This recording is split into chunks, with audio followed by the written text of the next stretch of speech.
Yeah, you know I love pineapple, but that does not mean I want to be a pineapple farmer. And you know what? You can't make me.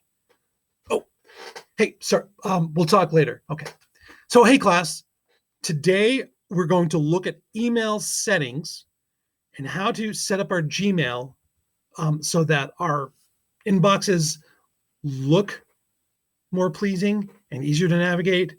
And I'm going to show you a bunch of functions that I want you to try out just to see all the things that Gmail can do that maybe you haven't tried yet. So I'm going to show you all the things I'd like you to try. I want you to try all of them. Basically, you'll spend the period trying all these things that I'm going to show you. You can even play this video and pause every time I get to a new thing and then unpause. All right. And I'll be in class. I'll stay in Google Classroom. You can come back and ask me questions if you're confused about how to use something. We'll show your screen and I'll talk you through it. Lots of things we can do to customize email. The key is to look at the settings widget, which is up here. I'm going to click on that icon and notice some default settings come up. Mess with the density. How much information do you get for each email? Default density, you actually see a little bit of each email. Comfortable and compact allows you to have more per page. Check out the inbox type. You can set up so like important emails come up first, or unread come up first, or starred. Try a couple of these settings out. One will work better for you, but you don't necessarily know unless you try it and say like, oh yeah, that's a smart way for me to set up my email. Once you've tried those, click on See All Settings. And what we're going to mostly do is stick with the general settings. There are lots of other advanced things which you can check out on your own, but mostly the general ones. I'm going to show you the ones I'd like you to check out. You can set how many emails per page or how many conversations show per page. I have it set high because I don't want to have to scroll to the next page, to the next page, to the next page. You might find it more pleasing to have fewer emails show up on your page. Check out this undo send feature, which I think is really interesting. Set it for like 30 seconds. And if you send an email and it turns out that you have regrets over it, like, I think that joke might not have been appropriate. I think people might be offended. They might not realize I'm being sarcastic. I don't know.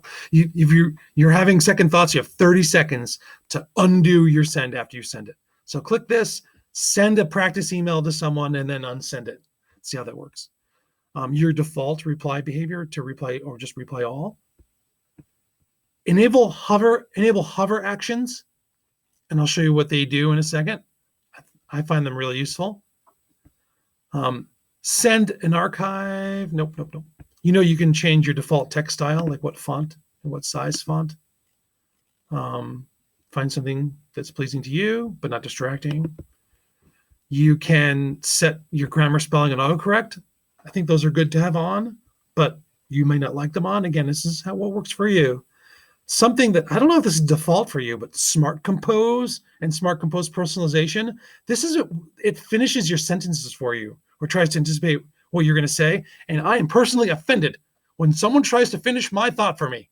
I have these turned off because they really bother me, but you should experiment so you know what they are.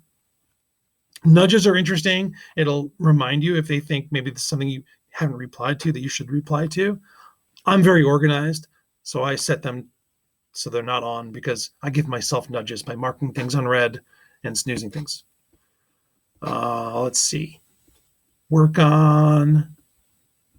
Let's see, what else can you customize? You can add your picture for your icon like I have up here. Most of you probably have this done. You can create a signature. So something that appears at the end of all your email, like a goodbye greeting. A lot of people do this. You might have noticed a lot of staff have their pronouns listed here. Snippets. This is a good thing to know about.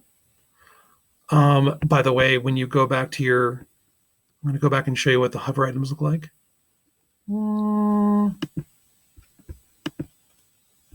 So you hover over an email and these icons will come up. I can archive it, delete it, mark it unread, or snooze it. I think we talked about some of these. You should try snoozing if you haven't. It's glorious. So these are some of the things I'd like you to start with. Try them all and take your time and send some emails and experiment to see what they look like, right? But you can send them to yourself. Don't flood someone's inbox. And I'm here in Google Classroom if you have questions. Let's try them all. Take your time. Thanks, everybody.